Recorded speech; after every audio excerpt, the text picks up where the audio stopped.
2, 1. 7 things you probably didn't know you need to know. I'm Jamie East, and this is the Smart 7. Good morning, everybody. It's Thursday, the 23rd of February, and it's National Chili Day. And a big happy birthday to Howard Jones, Dakota Fanning, Kristin Davis, and Emily Blunt. This week has seen non-stop speculation over whether or not there'll be a new deal on the Northern Ireland Protocol. Prime Minister Rishi Sunak's been attempting to walk the impossible line required to keep the EU, Northern Ireland politicians and the Brexit-loving Tory backbenchers happy. And on Wednesday, it seemed like there was only one question on everyone's lips at Prime Minister's Question Time. Labour leader Sir Keir Starmer was the first to ask, well, how it was going. We are still in active discussions with the European Union, but he should know that I am a Conservative, a Brexiter and a Unionist, and any agreement that we reach needs to tick all 3 boxes. Keir didn't seem too impressed by Rishi's membership badges and pointed out that 25 years on from the Good Friday Agreement, both sides need to be considered in any deal. Politics in Northern Ireland is built on trust and not telling people what they want to hear, and the need to take seriously the concerns of both communities, nationalist and unionists. It's vital their voices are heard. Rishi did at least appear to suggest there'll be a vote on any bill, and Labour's Shadow Attorney General Emily Thornberry says that Labour will be happy to support a sensible proposal that avoids Brexit extremists. If it's a deal that's in the interests of our country, the Prime Minister can rely on us to support him. He doesn't have to negotiate with these headbangers in the Tory party. Vladimir Putin decided to host a 1 year of war party on Wednesday. He booked out Moscow's Luzhniki Stadium for a concert to celebrate Russia's, well, we're not sure, but he gave a speech to a somewhat reluctant crowd, attempting to paint Russia as one big happy family. It is our motherland, it is our family, and by and large, in our hearts, it is one and the same thing. It was a busy day for Vlad. He also met with top Chinese diplomat Wang Yi and was keen to emphasise the strength of Russia-China relations and once again invited Chinese President Xi Jinping to visit. In this regard, the cooperation on the international arena between China People's Republic and the Russian Federation, as we stressed not once, has a very big significance for the stabilization of the international situation. As the 1 year anniversary approaches, US President Biden, who's still in Europe, attended the NATO B9 summit in Warsaw and reiterated America's support for the alliance. Article 5 is a sacred commitment the United States has made. We will defend literally every inch of NATO.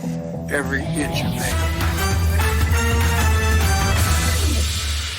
So-called ISIS bride Shamima Begum lost her appeal on Wednesday. She was attempting to have the removal of her British citizenship overturned.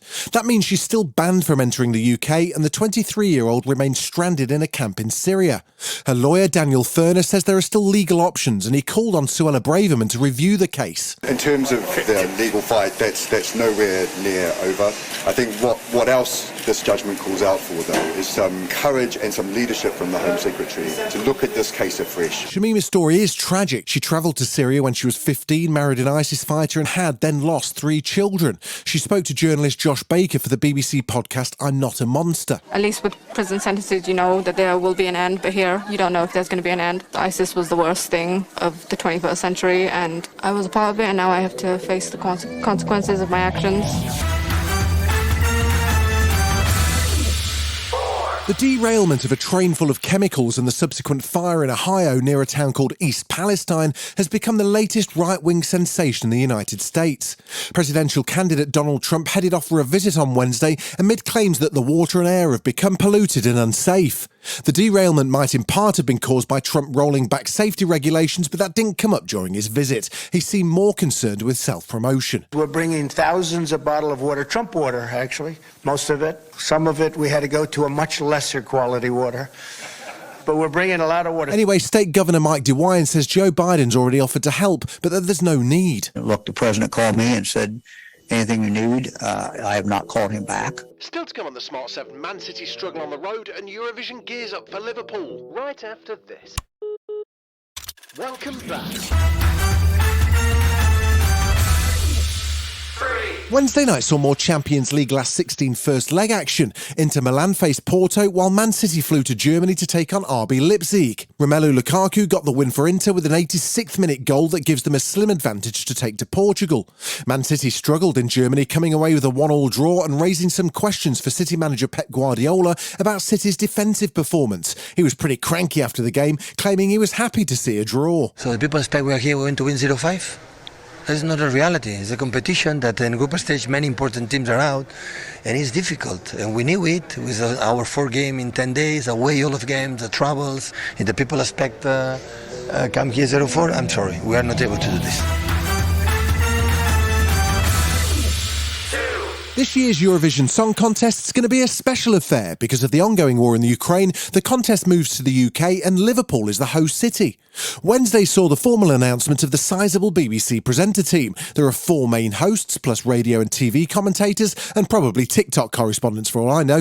The main news is that presenters include Graham Norton and Ted Lasso star Hannah Waddingham, but even the BBC's Martine Crox all struggled with the full announcement. Graham Norton will take turns presenting the main show. That's not Graham Norton, by the way, taking his regular place in the commentary box alongside presenter Mel Giedroyc. That's not her either. That's Scott. That's Rylan. We're catching up. Hannah at least seemed pleased to take on the challenge. Ah! Jesus Christ on a bike, sorry! Before true crime podcasts, murders had to be solved by newspaper journalists. I know, incredible as that may seem. Now a new movie looks at a classic serial killer case, that of the 1960s Boston Strangler. Keira Knightley stars alongside Carrie Coon and Chris Cooper as a determined reporter who broke the story and outsmarted the Boston Police Department. It hits Disney Plus on March the 17th. Jack, I think I found something. 3 women were strangled over the last 2 weeks. You're on the lifestyle desk. You're not covering a homicide. I think the murders are connected. This has been The Smart 7. Wherever you're listening, do us a favour and hit the follow button. We'll be back tomorrow at 7 a.m. Have a great day. Written, produced and published by Daft Doris.